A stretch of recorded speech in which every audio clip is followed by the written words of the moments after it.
Here's to the ladies, the fair and the weak. Fair they are, we'll all admit, but who dares call them weak? Our modern girls play as hard and with as much vitality and stamina as any man. How do they do it? Where do they find all that energy, that seemingly inexhaustible store of pep and ginger?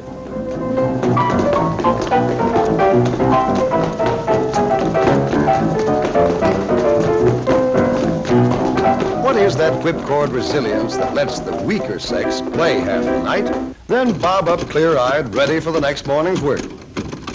This frail creature strikes her typewriter keys about 40,000 times a day, spaces 7,000 times, shifts to capitals and returns the carriage more than 1,000 times each. Altogether, a few ounces at a time, she exerts more than 5 tons of pressure on her dainty fingertips in one day's work. And any way you look at it, women's work is not for sissies. Most men would have a hard time of it if they were to change jobs with wife, mother, or girlfriend. The homemaker walks miles every day, from sink to icebox, from cupboard to stove, and from kitchen to dining table. Let's use some very special photography to compress the whole job of preparing a meal into a few seconds of time, to see how many steps it really takes to get dinner on the table. Remember, this is a hurry-up picture of just one meal out of more than 1,000. Is that what you'd call a blitz meal? Even an efficiency expert would be staggered by the amount of chasing around and indoor road work that the little woman takes as a matter of course. There's the stair climbing event, for example, usually accomplished full tilt and with an armload of brooms, mops, blankets, and sundry household paraphernalia.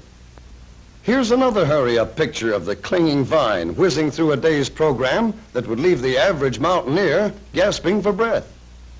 Each trip upstairs is the equivalent of lifting her own weight 12 feet. And at the rate of 20 trips a day, that's lifting about 12 tons of weight. Who said weaker sex? Ironing is another kind of work that's a lot of little jobs all rolled into one. Just to iron one of hubby's shirts, for instance, the iron may have to be lifted 20 or 30 times. And since a flat iron weighs about as much as a brick, a day's ironing actually uses just about as much muscle as bricklaying. Flattening a towel or wielding a trowel, even Steven. Had your iron today, lady? Because men are beginning to realize how much lifting and pushing the little woman has to do around the house, more and more muscle savers are being designed to make the little jobs easier. It's one thing to make 6,000 separate scrubbing motions over a tub of clothes, and quite another to push a button that does all the work. Here's another example of sheer brute force. Now, let's make a super scientific test. You'll notice that this girl is wearing a very special thimble. In fact, it isn't a thimble at all, but a gadget of springs and levers to measure the amount of force needed to sew on a button.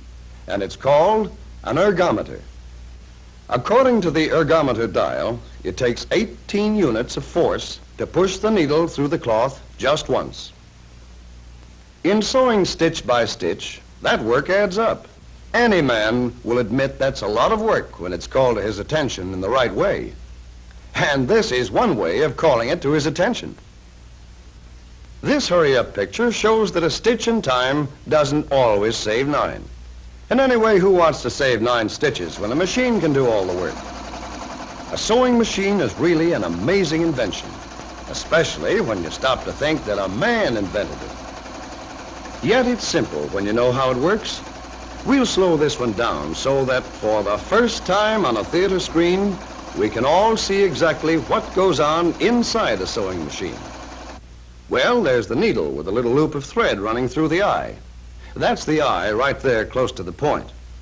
The needle carries the thread down through the cloth. At the same time, underneath the cloth, another little loop of thread is being carried in a moving carriage called a shuttle. The shuttle moves past the needle. The loops of thread cross each other and form a smooth stitch. And so, that's the way a sewing machine takes the place of a lot of needless needle nudging and keeps everyone in stitches. Amazing. In the early days of motoring, no woman in her right mind would tackle the job of starting the engine because the job had to be done the hard way. Let George do it was the slogan, and ever since, men have bragged about being the better drivers. Then the muscle savers got to work, and the self-starter put the woman driver behind the wheel instead of in the back seat. But even recently, a motor car demanded a certain amount of athletic prowess on the part of the driver. For example, in shifting gears. Let's hook up one of these work measuring machines or ergometers to this old-fashioned gear shift lever to see how much muscle it needed to run through the gears. 90 units. Starting and stopping, parking and backing up on a full day's driving amounted to more than a ton of pushing plus about a city block of reaching. Putting the shift lever up by the steering wheel would cut down the amount of reaching.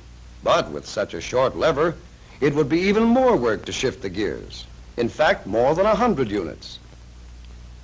To make this job easier, some sort of machine was needed to take over the muscle work of moving the gears in and out of mesh. Yet, because the speed of the car and the conditions of load are never twice quite the same, a certain amount of human judgment would help to shift gears quietly and smoothly. A muscle-saving engineer who went to work on this two-sided problem found that the vacuum produced inside the motor car engine could develop plenty of power to do the actual work. And by means of a super-sensitive control, the driver could still be the real gear-shifting boss. The sensitive control can regulate the pressure in a powerful vacuum chamber so that the slightest movement of the lever will bring about a strong push in a desired direction. A push that can be controlled to follow the movement of the lever with infinite exactness. This device, connected to the gears of a motor car, can do 80% of this work of shifting, yet leave enough for the driver to sense the response of the gears as they move smoothly into place. Now let's use that ergometer gadget again to see how much undesirable exercise we've saved this member of the fair and so-called weaker sex. Now the dial shows about 30 units, only a few ounces of push with the vacuum gear shift. And if you stop to think about it, that's a vast improvement when it's multiplied by the amount of expert driving that our American girls do nowadays. Now that the muscle savers are busy, cutting down the amount of unnecessary work for women and for men, we'll all have more energy left for playtime. But there are still plenty of jobs left for the ergometer and the work-saving scientists to tackle. Think of all the energy that our charming millions spend in keeping beautiful. And if science is so darn wonderful, why doesn't some genius build a contraption like this?